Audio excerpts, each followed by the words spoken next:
Assalamualaikum warahmatullahi wabarakatuh.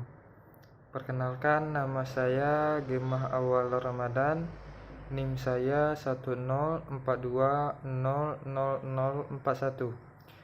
Saya dari kelas 2A, Prodi Hukum Ekonomi Syariah. Baiklah, saya akan menjawab soal UAS dari Bapak. Yang pertama yaitu apa hikmah pernikahan?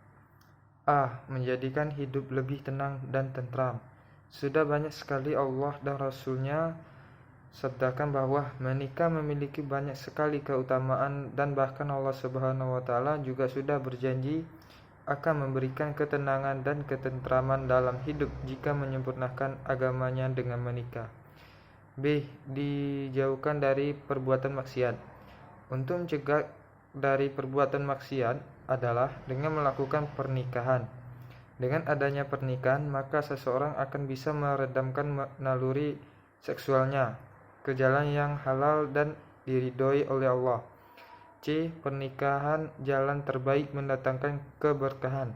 Pernikahan sendiri tidak hanya membantu Anda menjauhi kemaksiatan, tetapi juga akan mendatangkan keberkahan karena sang suami akan bekerja lebih giat lagi untuk mencari nafkah yang halal untuk keluarganya.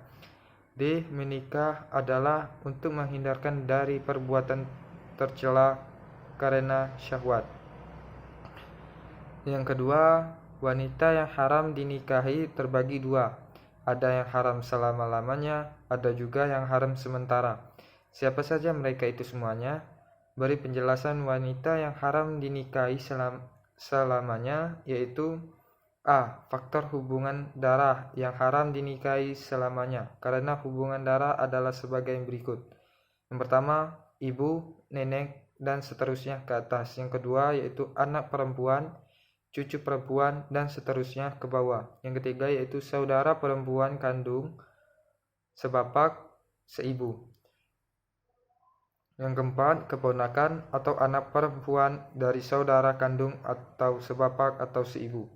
Yang kelima yaitu bibi, saudara perempuan dari bapak, ibu, dan yang semisalnya seperti bibinya, bapak, ibu, saudaranya, kakek, nenek kita. B. Faktor pernikahan yang haram dinikahi selamanya karena hubungan pernikahan adalah sebagai berikut.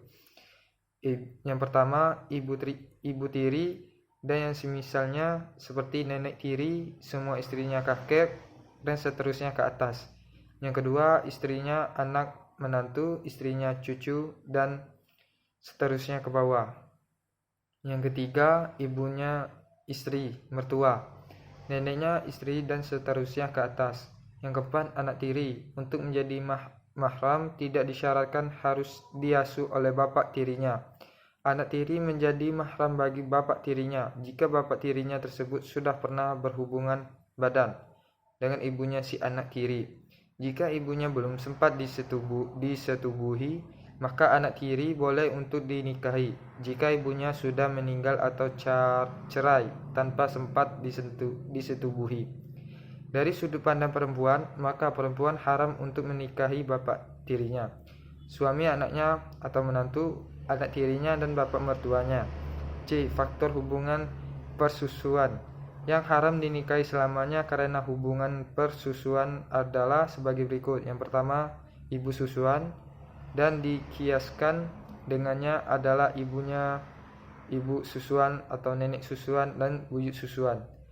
Yang kedua, saudara persusuan, termasuk di dalamnya adalah jika kita menyusui kepada ibu tirinya atau dia menyusu kepada ibu tiri kita. Yang kedua, anak dari saudara sepersusuan. Yang ketiga, bibi susuan, yaitu wanita yang satu susuan dengan bapak atau ibu kita. Yang keempat, anak susuan, yaitu wanita yang menyusu kepada istri kita. Wanita yang diharam di sementara yaitu satu, memadukan seorang wanita dengan saudaranya atau dengan ibibinya. Diharamkan memadu antara dua orang perempuan bersaudara kandung, atau antara seorang perempuan dengan bibi dari ayahnya, atau seorang perempuan dari bibi dari ibunya. 2. Wanita yang bersuami. Diharamkan bagi orang Islam mengawini istri orang lain atau bekas istri orang lain yang sedang iddah karena memperhatikan hak suaminya. Yang ketiga yaitu wanita yang masih di dalam iddah. Yang keempat, wanita yang sudah ditolak 3 kali. Perempuan yang telah ditolak 3 kali tidak halal lagi bagi suami pertamanya sebelum ia dikawini oleh laki-laki lain dengan perkawinan yang sah dan bersungguh-sungguh. Yang kelima, wanita musyrik sehingga beriman.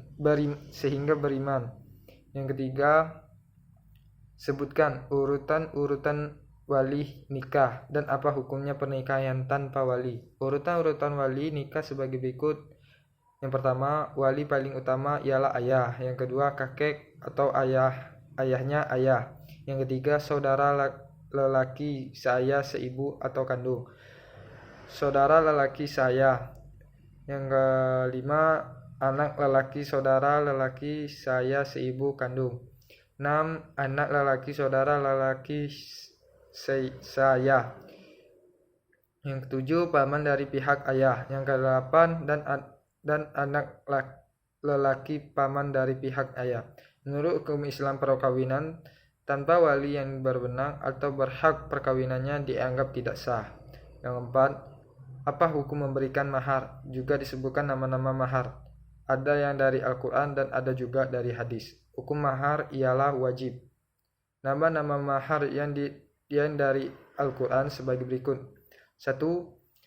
Mahar materi dapat berupa kendaraan, perhiasan, rumah, uang, dan sebagainya.